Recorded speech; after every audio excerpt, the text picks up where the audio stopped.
वो क्या था, निलंबित कुंडली धाराओं। उसमें हमने जो कुंडली है उसको एक बिंदु से, बिंदु टी से लटका दिया था, ठीक है, निलंबन बिंदु से एक स्क्रू की सहायता से उसको लटका दिया था, ठीक है, किसके बीच में, अवतल आकृति में कटे ध्रुवखंडों के बीच। हम सीखने जा रहे हैं वो है कीलकित कुंडली धाराओं। कल जो पढ़ा था उसमें 3 दोष थे, ठीक। पहला दोष ये था कि उसमें एक स्थान से दूसरे स्थान तक हम उसको नहीं ले जा सकते थे, इसलिए क्योंकि उसमें फॉस्फर ब्रांच की पत्ती लगी थी जो बहुत भंगुर होती है, जरा सा झटका पड़ा और टूट जाती है, इसलिए हम उसको एक स्थान से दूसरे स्थान तक नहीं ले जा सकते। देखते रहना। नंबर दो, उसको हम यदि ज़्यादा तेज धारा उसमें से प्रवाहित करेंगे, यानी मिली एम्पियर से ज़्यादा, तो उस स्थिति में उसका जो कुंडली इतनी तेज़ी से गोल घूमती है कि उसके ऊपर लगा हुआ फॉस्फोरस की पत्ती टूट सकती है। और नंबर 3, इसमें हवा का प्रभाव बहुत पड़ता है, इसलिए क्योंकि हम वो सामने के हिस्से को खुला जरूर रखते हैं, सामने के हिस्से को बंद जरूर करते हैं, ठीक, लेकिन जहाँ से भी इधर उधर थोड़ा सा हिला, हवा तेजी चली तो उसके अंदर रखी हुई कुंडली जो है वो हिलने लगती है, और वो हिली तो उसके ऊपर जो फॉस्फोरस की पत्ती है वो टूटने का भय रहता है, ठीक। और साथ ही साथ सुग्राही जरूर बहुत अधिक है, बहुत अधिक सुग्राही है, सबसे अधिक सुग्राही निलंबित कुंडली धाराओं की है, लेकिन उच्च धारा जैसे हम कुछ मिली एम्पियर की धारा का भी मापन उससे नहीं कर सकते। ये सब जो उसमें प्रॉब्लम्स हैं, उन प्रॉब्लम्स को दूर करने के लिए, किसको दिख नहीं रहा भाई, अपन ने इन सब दोषों को दूर करने के लिए एक और बहुत महत्वपूर्ण प्रॉब्लम था उसमें कि उसमें रीडिंग हम सीधे नहीं पढ़ पाते थे। उसमें लैंप स्केल अरेंजमेंट लगा हुआ था, उसकी सहायता से हर बार हमको उसे समंजित एडजस्ट करना पड़ता था और हर बार देखना पड़ता था विक्षेप कहाँ प्राप्त हो रहा है, ठीक है, और फिर गणना करके आई का मान निकालना होता था, सीधे धारा का मान हम प्राप्त नहीं कर पा रहे थे। इन सब दोषों को दूर करने के लिए अगला धारामापी बनाया गया जिसको बोलते हैं कीलकित कुंडली धारामापी। कीलकित, पिवोटेड, कीलकित का मतलब समझते हो, कील पर आधारित। पृथ्वी अपनी कील या अपनी धुरी पर घूम रही है एक कील के चारों तरफ, ठीक है, जो उसके अक्ष को कहते हैं अपन। यदि घड़ी देखे होगे आपने हाथ वाली, तो उसमें सारे कांटे जो रहते हैं एक बिंदु पर टिके रहते हैं, उसको कील बोलते हैं, ठीक, उसी के चारों ओर वो घूमती है। कील, धुरी भी बोलते हैं बहुत सी जगहों पर, तो कील या धुरी है जिस पर वो टिकी होती है और उसके चारों तरफ घूमती है। यहाँ पर हमने क्या किया है, 2 क्वार्ट्ज क्रिस्टल के कील लिए हैं, इस तरीके के रहते हैं, अर्धचंद्राकार, एक ऊपर और एक नीचे, ठीक है, और उनको एक के ऊपर एक रख करके यहाँ P1 है और दूसरा नीचे की ओर P2 है। किसका बना हुआ है, क्वार्ट्ज क्रिस्टल का।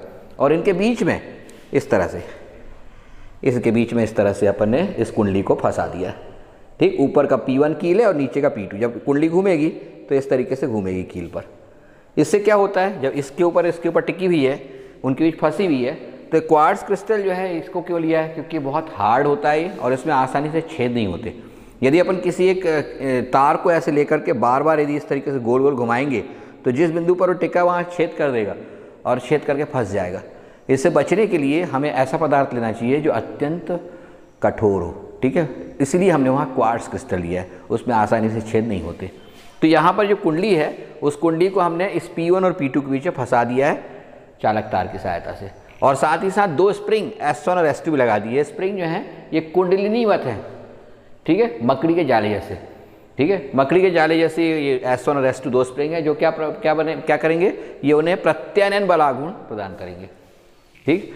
T1 और T2 से हम इसमें धारा प्रवाहित करेंगे, जिस किसी में धारा की उपस्थिति का पता लगाना है उसे जोड़ देंगे इस तरह से, ठीक है, धारा इसमें से होके बहेगी। धारा जैसी बहेगी हम जानते हैं विक्षेपक बलागुण कार्य करने लगेगा कुंडली में। कुंडली बिल्कुल वैसी ही है जैसे इसके पहले वाले में थी, कोई अंतर नहीं है। वो कुंडली को मैं थोड़ा विस्तार से यहाँ बनाया हूँ, थोड़ा एक बार देख लेंगे आप लोग, ठीक है। इसमें हमने बीच में एक दिखाया ब्लैक कलर की, दिखाई दे रही है यदि आपको, तो ये ब्लैक कलर का जो है ये लोहे का या नर्म लोहे का पटलित क्रोड है, ठीक है, इस तरीके का। मैं यहाँ फिर से एक बार ड्रॉ कर रहा हूँ आपके सामने, इस तरीके का। ये एक शीट, फिर दूसरी शीट, तीसरी शीट, एक के ऊपर एक रख करके बेलनाकार आकृति की एक क्रोड प्राप्त कर लेते हैं, ठीक है। एक शीट और दूसरी शीट के बीच में जो लाइन है वो कुचालक पदार्थ की पट्टी है, जैसे कि प्लास्टिक, रबर, कागज, कुछ भी हो सकता है। इस प्रकार से प्राप्त होने वाले इस गुच्छे को या नर्म लोहे के इस प्रकार से प्राप्त होने वाले एक के ऊपर एक रखे हुए इस स्लैब को अपन बोलते हैं क्रोड, ठीक। उस क्रोड के चारों तरफ ये लाल कलर की एल्यूमिनियम की फ्रेम लगा दी गई है और उस एल्यूमिनियम के फ्रेम के ऊपर तांबे के तार की कुंडी लपेटी गई है, और इस तांबे के तार की कुंडी का एक सिरा यहाँ पर नीचे की ओर S2 से और दूसरा सिरा ऊपर यहाँ पर S1 से, और ऊपर जाकर के किससे फंसी हुई है, कील में। यहाँ पर भी और यहाँ पर भी, इस तरीके से।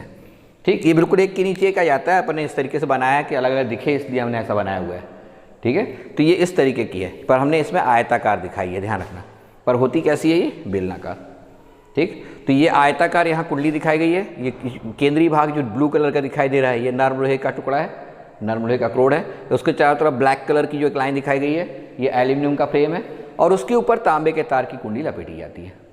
इस कुंडी को फंसा दिया जाता है P1 और P2 के बीच, किसकी सहायता से? दो स्प्रिंग है S1 और S2, कुंडलिनीवत स्प्रिंग की सहायता से फंसा दिया जाता है।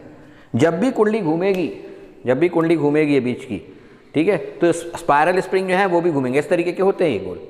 तो स्पायरल स्प्रिंग भी घूमेंगे, और जब स्पायरल स्प्रिंग या कोई भी स्प्रिंग को घुमाते हैं तो वो क्या करता है? विपरीत दिशा में बलागुण लगाता है। तो ये विपरीत दिशा में बलागुण लगाएगा। तो हमने धारा I प्रवाहित की थी, N फेरों की संख्या थी, B चुंबकीय क्षेत्र था और A क्षेत्रफल था। तो ऐसी स्थिति में विक्षेपक बलागुण का मान टाउ बराबर NIBA होता है। साइन 90 जाएगा क्योंकि क्षेत्र त्रिज्यीय बनाया गया है। जैसे ही धारा प्रवाहित हुई तो घूमने लगा। जैसे ही घूमना शुरू हुआ, दोनों स्प्रिंग S1 और S2 क्या करेंगे? विपरीत दिशा में बलागुण लगाएंगे, जिसको कौन सा बलागुण बोलेंगे हम? प्रत्यानयन बलागुण। इसकी वैल्यू C इंटू थीटा होती है, कल समझे थे अपन ने। C क्या कहलाता है यहाँ पर? C कहलाता है ऐंठन गुणांक। ये स्प्रिंग की कठोरता पर निर्भर करता है। स्प्रिंग जितने ज़्यादा कठोर होगा, ऐंठन गुणांक का मान उतना ज़्यादा होगा। और थीटा ऐंठन कोण है जिससे कि कुंडली घूम रही है। जब दोनों संतुलन में होते हैं, विक्षेपक जब संतुलन में होते हैं तो संतुलन में दोनों का मान बराबर होता है। तो संतुलन में टाउ D बराबर टाउ R बराबर कर देंगे तो I का मान, ध्यान रखें इसमें I बराबर कितना हो जाएगा? C थीटा के बटे NAB। ये जो सूत्र मिला है, इस सूत्र में C के बटे NAB स्थिर राशि है। C क्या चीज़ है? स्प्रिंग का ऐंठन गुणांक, N फेरों की संख्या, A क्षेत्रफल और B चुंबकीय क्षेत्र की तीव्रता, ये कभी नहीं बदलती। इसको K से दर्शाते हैं, इसको बोलते हैं धारामापी नियतांक। इस आधार पर C बटे NAB की जब क्या पुट कर देंगे तो I बराबर क्या हो जाएगा? K theta. ठीक है, तो हम सीधे थीटा का मान पढ़कर किसको पढ़ सकते हैं? I को। और यही किया गया यहाँ पर। फिर से मैं रिपीट करूँ, इसमें NS एक नाल चुंबक है, प्रबल नाल चुंबक, जिसके ध्रुवकर्णों को अवतल आकृति में काटा गया है। इसके बीच के खाली स्थान में नर्म लोहे के पटलित क्रोड के ऊपर एल्यूमिनियम का फ्रेम लगाया गया और उसके ऊपर तांबे के तार की कुंडली लपेटी गई है। इस कुंडली को दो धुरियों या दो कीलों P1 और P2 के बीच में फंसा दिया गया है। ठीक, ये P1 और P2 कील किसके बने हुए हैं? ये क्वार्ट्ज क्रिस्टल के बने हुए हैं। बीच में इसमें दो स्प्रिंग S1 और S2 भी लगाई गई हैं, जो इसे विक्षेपक बलागुण की विरुद्ध दिशा में प्रत्यानयन बलागुण प्रदान करती है। धारा I प्रवाहित करने के लिए T1 और T2 संपर्क पेंच लिए गए हैं, जिसकी सहायता से इसमें धारा I प्रवाहित की जाती है। इसकी जो कुंडली है, उस कुंडली के साथ एक संकेतक लगा दिया गया। ये कुंडली है, ये संकेतक है। किसका संकेतक है? एल्यूमिनियम का। जब भी कुंडली घूमेगी तो संकेतक भी घूमेगा। ठीक है, तो जब भी कुंडली घूमेगी तो संकेतक भी घूमेगा। तो संकेतक ठीक कुंडली के साथ जुड़ा हुआ है। जितना कुंडली घूमेगी उतना ही कोण से संकेतक भी घूमेगा। ये संकेतक एल्यूमिनियम का बना हुआ है। क्यों? क्योंकि वह हल्का होता है और वह अनुचुंबकीय पदार्थ है, यानी उसके ऊपर चुंबकत्व का प्रभाव नहीं पड़ता है। तो ये एल्यूमिनियम का एक लंबा संकेतक लगा दिया गया है। ये संकेतक एक वृत्तीय स्केल पर या अर्धवृत्तीय स्केल पर घूमता है। जब कोई धारा प्रवाहित नहीं की जा रही है तो संकेतक जिस स्थान पर है उसे वहाँ 0 लिखा होता है। उसके दोनों ओर मिली एम्पियर में निशान अंकित होते हैं, 5, 10, 15, 20 मिली एम्पियर में। इधर भी 5, 10, 15, 20, ये सारे पाठ्यांक किसमें है? मिली एम्पियर में। ठीक है, इससे हम धारा का सीधा मापन कर सकते हैं, लेकिन सूक्ष्म धाराओं का जो मिली एम्पियर में है। ये पूरा का पूरा उपकरण एक कांच और प्लास्टिक से बने हुए पात्र में भर दिया जाता है। ठीक है, सामने वाला हिस्सा कांच का होता है ताकि ये एल्यूमिनियम का संकेतक और स्केल दिख सके। बाकी हिस्सा प्लास्टिक या बेकेलाइट का होता है। ठीक है, ताकि उसके ऊपर वो चूंकि अचुंबकीय पदार्थ है, तो अचुंबकीय पदार्थ होने के कारण उसके भीतर कोई भी किसी प्रकार के चुंबकीय क्षेत्र का, बाहरी चुंबकीय क्षेत्र का प्रभाव नहीं पड़ेगा, नंबर 1। और नंबर 2, इसे बाहरी हवा, धूल, पानी इत्यादि से रक्षा हो जाएगी। ठीक है, ये T1 और T2 बाहर की ओर पेंच लगा दिए जाते हैं, जिसकी सहायता से अपन बाह्य परिपथ को जोड़ सकते हैं। फिर से रिपीट करें, ये समझ में आ गया होगा एक बार, और फिर रिपीट कर लेंगे तो अच्छे समझ में आ जाएगा। वैसे यही सबसे ज़्यादा पूछा जाता है। ठीक है, तो फिर से एक बार रिपीट कर दूँ कि ठीक, तार जब भी घूमेगा तो उसके साथ स्प्रिंग जो है वो भी घूमेगा, और जैसे स्प्रिंग घूमेगा तो स्प्रिंग घुमा रहे हो आप तो उसकी विरुद्ध दिशा में बलागुण कार्य करने लगेगा। स्प्रिंग वापस लौटने की कोशिश करेगा।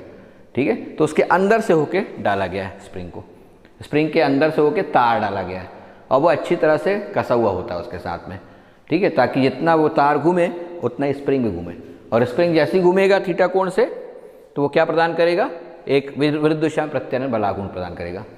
ठीक, आपकी जितनी ताकत यानी धारा की जितनी ताकत होगी टाउ बराबर NIBA उतना वो रोटेट करेगा थीटा कोण तक। जैसे ही थीटा कोण पर पहुंचा, ठीक, वैसे रुक जाएगा, क्योंकि विपरीत दिशा में जो बल आघूर्ण कार्य कर रहा है वो किसके बराबर हो जाएगा, NIBA के बराबर हो जाएगा। ठीक है, फिर से मैं पूरा रिपीट करूँ, जरा ध्यान से हर्ष, जरा ध्यान से समझना। भर देते हैं जिसके सामने वाला हिस्सा कांच का होता है, ठीक है, ताकि हम पाठ्यांक को पढ़ सकें। ये पूरा का पूरा जो धारामापी है ये आप प्रयोगशाला में देखते हो, प्रयोगशाला में यही होता है। ठीक है, कुछ ऐसे धारामापी होते हैं जिनमें शून्य एक किनारे पर होता है। जब एक किनारे पर शून्य होता है, ठीक है, तो हम धारा की दिशा एक ही रखते हैं, धारा की दिशा पलट नहीं सकते, क्योंकि धारा की दिशा इस तरह रखेंगे कि विक्षेप दूसरी तरफ को है ना, शून्य से दूसरी ओर। यहाँ है तो धारा प्रयुक्त करने पर इधर विक्षेप होना चाहिए, 0 से 40 की ओर। ठीक है, लेकिन यदि बीच में है तो दोनों दिशाओं में विक्षेपित हो सकता है, तो हम धारा की दिशा पलट भी सकते हैं। तो अलग अलग प्रकार के आप लैब में देखोगे धारामापी मिलेंगे, कुछ में 0 एक ओर मिलेगा, कुछ में 0 बीचों बीच मिलेगा। जब भी शून्य विक्षेप वाले प्रयोग करते हैं, जैसे अपन ने कहाँ किए थे याद है, जैसे अपन ने मीटर सेतु में किए थे, ठीक है, जैसे अपन ने कहाँ एक और जगह किए थे, विभवमापी में किए थे, तो वहाँ पर हमें ऐसे धारामापी लेने होते हैं जिसका 0 बीच में हो। ठीक है, लेते हैं, ठीक, इसको थोड़ा इधर खींच के लिए आते हैं इधर, और इसको भी थोड़ा खींच के लिए आते हैं इधर, ताकि बिल्कुल एक ही लाइन पे हो और बैलेंस रहे। ऐसे में बैलेंस नहीं रहेगा। ठीक है, और फिर यहाँ ऊपर एक स्प्रिंग S1 लगा फंसा देते हैं और नीचे यहाँ पर दूसरी स्प्रिंग S2 फंसा देते हैं। चित्र में ऐसा दिखाया हुआ है। ठीक है, मैंने इसलिए बनाया है वो, क्योंकि अक्सर आप लोग देखते हो कि चित्र बुक में लिखा रहता है कि आयताकार बनाई गई है, लेकिन आयताकार होती नहीं है, बेलनाकार होती है। तो कैसी होती है, तो मैंने समझा दिया आपको। ठीक है, बिल्कुल क्लियर है, बिल्कुल क्लियर है।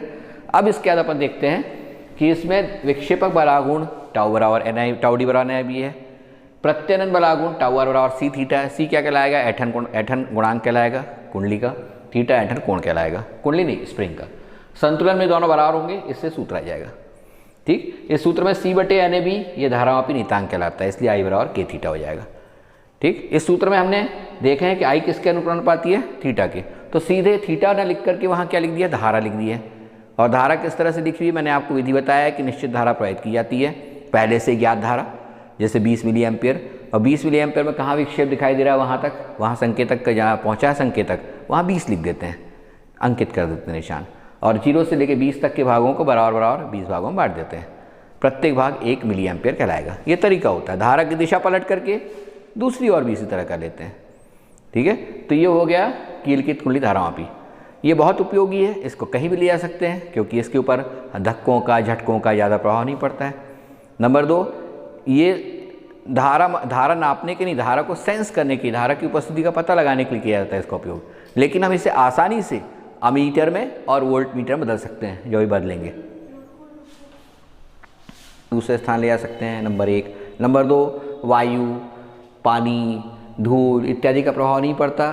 क्यों? क्योंकि ये पूरी तरीके से बॉक्स से बंद रहता है। नंबर 3, इसमें धारा का मापन सीधे किया जा सकता है, क्योंकि इसमें संकेतक जो है जिस स्केल पर चल रहा है उसमें निशान एम्पियर में या मिली एम्पियर में अंकित होते हैं। ठीक, इन सब फायदों के कारण हम इसी का ज़्यादा उपयोग करते हैं। ठीक, लेकिन अभी भी इसका उपयोग केवल निम्न धारा, अत्यंत कम धाराओं के उपस्थिति का पता लगाने के लिए होता है, उच्च धाराओं के मापन के लिए नहीं हो पाता है। ये इसकी एक प्रॉब्लम है। नंबर 2 प्रॉब्लम ये है कि इसकी सुग्राहिता कम है। किसकी तुलना में? निलंबित कुंडली धारामापी की तुलना में। अभी सुग्राहिता क्या है उसको समझो। यदि आपको बोला जाए कि तापमान में परिवर्तन हुआ 2-3 डिग्री सेंटीग्रेड, कुछ लड़के ऐसे होते हैं तुरंत बता देंगे, कुछ स्टूडेंट होंगे तुरंत बता देंगे सर टेम्परेचर चेंज हो गया, लेकिन कुछ लोगों को पता भी नहीं चलेगा कि टेम्परेचर चेंज हो गया, क्योंकि वो उतने सेंसिटिव नहीं है। यानी जब भी इनपुट में थोड़ा सा परिवर्तन हो और आउटपुट बहुत ज़्यादा बदले तो इसका मतलब बहुत सुग्राही है वो, और इनपुट में बहुत सारा परिवर्तन कर दिया तब भी आउटपुट बदल नहीं रहा है, ठीक है, जरा सा बदल रहा है, तो उसका मतलब सुग्राही नहीं है। तो किसी उपकरण की सुग्राहिता इस बात पर निर्भर करती है कि जिस राशि का हम मापन कर रहे हैं उसमें थोड़ा सा ही परिवर्तन हो तो हमें उसका जो आंकिक मान है या उसमें जो संकेतक है तेज़ी से बहुत अधिक मात्रा में विक्षेपित होते हुए दिखे। और यही कारण है कि सुग्राहिता का यहाँ मतलब एस का मतलब विक्षेपण, जो विक्षेपक कोण है वो, और प्रवाहित की जाने वाली धारा के अनुपात के तुल्य होती है। ठीक है, यानी धारा आई प्रवाहित करने पर यदि उससे विक्षेप थीटा उत्पन्न हो रहा है, कुंडली का विक्षेपण थीटा है, तो उसमें विक्षेपण और धारा के अनुपात को सुग्राहिता कहते हैं। जरा सी धारा में परिवर्तन हो, बहुत अधिक विक्षेप दिखाई दे तो सुग्राहिता उच्च होगी उसकी। ठीक, तो सुग्राहिता ये थीटा बटे आई होती है। अब थीटा बटे आई यहाँ से निकालेंगे तो थीटा बटे आई का मान 1/, के हो जाएगा, होगा। अब 1/k, के का मान C/NAB है, तो 1/k का मान कितना हो जाएगा, NABK/C, ये लिखा हुआ था पहले से, NABK/C। इसका मतलब किसी भी धारामापी की सुग्राहिता का मान ये फेरों की संख्या पर निर्भर करता है, ज़्यादा फेरे रखेंगे अधिक सुग्राही हो जाएगा। क्षेत्रफल A पर निर्भर करता है, चुंबकीय क्षेत्र की तीव्रता B पर निर्भर करता है, ये तीनों उच्च होने चाहिए, लेकिन C का मान निम्न होना चाहिए। C क्या चीज़ है, ऐंठन गुणांक, ये स्प्रिंग की प्रकृति है। स्प्रिंग यदि हार्ड है तो C का मान उच्च होगा, यदि स्प्रिंग हल्की या सॉफ्ट है तो C का मान कम होगा। तो C का मान कम होना चाहिए ताकि सुग्राहिता अधिक हो, यानी सॉफ्ट होनी चाहिए। ज़्यादा सॉफ्ट लेने पर लेकिन दिक्कत, थीटा इतना ज़्यादा हो जाता है पूरा 90 अंश या 180 अंश से घूम जाएगा, ऐसा भी नहीं चाहते। तो इसके बीच में हम संतुलन लेना चाहते हैं। तो सुग्राहिता क्या हुई कि धारा के मान में सूक्ष्म परिवर्तन करने पर यदि विक्षेप का मान अधिक प्राप्त होता है तो इसका अर्थ है कि उसकी सुग्राहिता अधिक है धारामापी की, तब प्राप्त होने वाले विक्षेप और उसमें प्रवाहित की गई धारा के अनुपात को उसकी सुग्राहिता कहते हैं। और सुग्राहिता का मान किस पर निर्भर करता है, फेरों की संख्या पर, क्षेत्रफल पर, चुंबकीय क्षेत्र की तीव्रता पर और C यानी ऐंठन गुणांक पर। ठीक, तो ये आ गया सुग्राहिता का मान। तो ये अपन ने पढ़ लिया पूरा का पूरा क्या चीज़, कीलकित कुंडली धारामापी। ये धारामापी है, यानी ये सिर्फ धारा की उपस्थिति का पता लगाता है। अब हम इसको बदलना चाहते हैं यदि अमीटर या वोल्टमीटर में, अमीटर या धारा को नापने वाला उपकरण, ठीक है, उसको बोलते हैं अमीटर, और वोल्टमीटर मतलब जो दो बिंदुओं के बीच विभवांतर का मापन करता है। तो इसी धारामापी को हम अमीटर में बदल सकते हैं, इसी को वोल्टमीटर में। कैसे बदलते हैं, इसके पहले एक छोटा सा प्रश्न आप सब लोगों से पूछ रहा हूँ मैं, ठीक, क्योंकि वो प्रश्न का उत्तर जो है वो दोनों चीज़ों को बदलने के, इसको दोनों के रूप में बदलने के लिए बहुत सहायक है। प्रश्न ये है कि मान लो किसी एक रोड में भारी ट्रैफिक जा रहा है, बहुत सारा, ठीक, और वो रोड की क्षमता नहीं है उतनी ट्रैफिक ले जाने की, 100 लोग जा सकते हैं किसी समय में, और अचानक 1000 लोग आ गए, और हम नहीं चाहते कि वहाँ पर एकदम से प्रॉब्लम क्रिएट हो, और आप वहाँ के ट्रैफिक कंट्रोलर हो, तो आप क्या क्या कर सकते हो, ठीक, कौन कौन से उपाय अपना सकते हो। ठीक है, आपके जो भी जवाब हैं आप लोग अनम्यूट होकर के मुझे बताएंगे, ठीक, एक एक करके। किसी का जवाब क्लियर हो रहा हो यदि तो बताएं। क्या प्रश्न था मेरा, प्रश्न मेरा ये है कि यदि मान लो एक सड़क है और उस सड़क पर आप चल रहे हैं, ठीक, और अचानक देखते हैं कि बहुत सारा ट्रैफिक आ गया, आप ट्रैफिक कंट्रोलर है वहाँ के, तो आप किस तरह से ट्रैफिक को कंट्रोल करोगे। 2 उपाय कम से कम आप मुझे बताइए। ठीक, सबसे पहले गैलनमीटर की क्वाइल है, इसको इस तरह से दर्शाएंगे अपन। अब ये पूरा का पूरा हिस्सा जो है इसको सिर्फ इतने से दर्शा दिया। यहाँ से जब इसमें से IG धारा बह रही है तो IG ये सुरक्षित धारा है, यानी वो धारा है जिसके प्रवाहित होने पर उसमें वो जलता नहीं है, न कुंडली जलती है और ना ही वो तेज़ी से संकेतक कहीं बाजू से टकराता है कि टूट जाए। ठीक है, लेकिन अब हमें अचानक I धारा नापनी पड़ रही है जो IG से कई गुना ज़्यादा है, तो कुंडली तो तुरंत जल जाएगी। तो हम क्या करेंगे, ये अतिरिक्त रास्ता प्रदान करेंगे। यहाँ एक निम्न प्रतिरोध का तार S लगा के, इसको शंट बोलते हैं। ठीक है, इससे क्या करेंगे, इसका हम किस तरह से मान निकालेंगे वो अभी देखेंगे। हम क्या कोशिश करेंगे कि धारा I का I माइनस IG भाग ये इसमें से होके निकल जाए, और इसमें से अभी भी कितना धारा जाए, IG धारा ही जाए। आगे जा कर के IG और I माइनस IG जोड़ के वापस कितने हो जाएंगे, I। अब तुम बोलोगे कि इसमें से तो IG धारा जा रही है, तो हमने I कैसे नाप लिए भाई, क्योंकि हमको तो I नापना है। कोई दिक्कत नहीं, आपको पता है कि I धारा IG के बराबर है, यानी आपने एक रेशियो बना लिए कि जब ये 10 मिली एम्पियर है और हम इसको परास, इसकी रेंज जो है इस मीटर की 1 एम्पियर करना चाहते हैं, तो 1 एम्पियर धारा प्रवाहित होने पर इसमें से सिर्फ 10 मिली एम्पियर जाए। तो 10 मिली एम्पियर में जहाँ निशान अंकित था वहाँ 10 मिली एम्पियर ने लिखकर कितना लिखोगे, 1 एम्पियर लिखोगे। ऑटोमेटिकली सारी चीज़ें उसी रेशियो में चेंज हो जाएंगी। ठीक, अब इसमें प्रवाहित भी नहीं होगा, प्रभावित इसलिए नहीं होगा क्योंकि इसमें धारा तो IG जा रही है जो सुरक्षित धारा है, और बाकी बची धारा कहाँ से निकल गई, शंट से। ठीक, तो इस तरह से हम अतिरिक्त रास्ता प्रदान करते हैं एक अल्प प्रतिरोध का शंट S लगा करके। इसका मान कैसे कैलकुलेट करेंगे, ये A नाम दे दिए, S है, ये B है, तो बंद परिपथ